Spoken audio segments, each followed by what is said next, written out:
Scene ఏంటంటే నువ్వు మేఘాని కాలేజీలో చంపడానికి ట్రై చేస్తావు. క్లాస్ రూమ్ నుంచి బయటకు వచ్చిన మేఘాను కత్తితో 3 సార్లు దాడి చేస్తావు, కానీ మిస్ అయిపోతుంది. 4వ సారి వేటు పడిద్ది. అంతే, మేఘా రక్తపు మడుగులో పడింది. నువ్వు కొనుగుపుడుతూ ఉన్నప్పుడు నువ్వు చెప్పే డైలాగ్స్కి కన్నీళ్లు రావాలి. నీ కనురెప్పల కదలికలు కూడా ప్రపంచానికి క్వశ్చన్ మార్క్లా ఉండాలి. ఓకేనా? Ram ready? Start camera rolling action.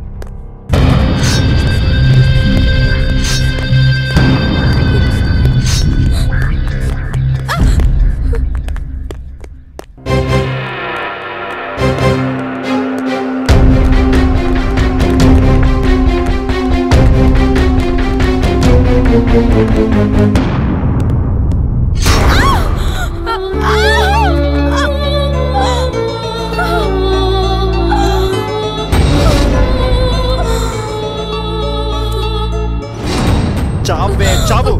నిన్ను పొందే అర్హత నాకు లేనప్పుడు ఈ ప్రపంచంలో ఎవ్వరికీ ఉండకూడదు. అందుకే నిన్ను చంపేశాను. అర్థమైందా? అర్థమైందా? చూడు చూడు, నా వైపు చూడు. నిన్ను చంపడానికి కారణం ఏంటనేగా? నిన్ను ప్రేమించానే, అది చాలే నిన్ను చంపడానికి. ఇంకా అక్కడే ఉండాలిరా, బయటికి రానివ్వరా. వస్తే చంపేస్తారా? ఎప్పుడు మారుతారా మీరు? మీరు అసలు మారరా?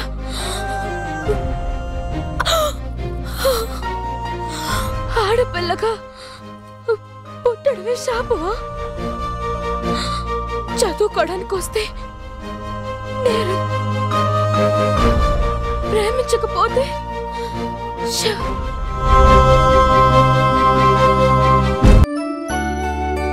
ఇలా ప్రేమ పేరుతో అమ్మాయిల్ని చంపే వాళ్ళని ఏం చేయాలంటారు?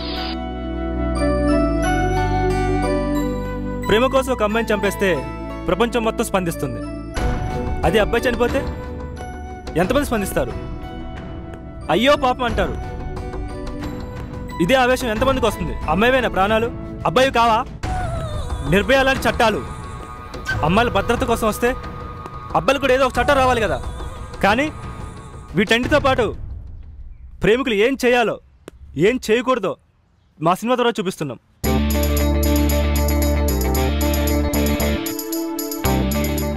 మేము స్టూడెంట్సే, వాళ్ళు స్టూడెంట్సే. బట్ వాళ్ళు ఏం ఆలోచించారు, సినిమాని ఎలా మోల్డ్ చేశారనేదే మాకు కావాలి. మేము తప్పకుండా సినిమా చూస్తాం. అమ్మాయిని చంపేయడం కరెక్ట్ కాదు, అబ్బాయి చచ్చిపోవడం కూడా కరెక్ట్ కాదు. ఒక్క చదువుకున్న అమ్మాయిని కాలేజ్లో చంపేస్తే 1,00,000 మంది అమ్మాయిలు చదువుకోవడానికి భయపడతారు. కాలేజ్ని దేవాలయంగా భావించే స్టూడెంట్స్ కి ఈ సినిమా మంచి స్ఫూర్తినిస్తుంది అనుకుంటున్నాను.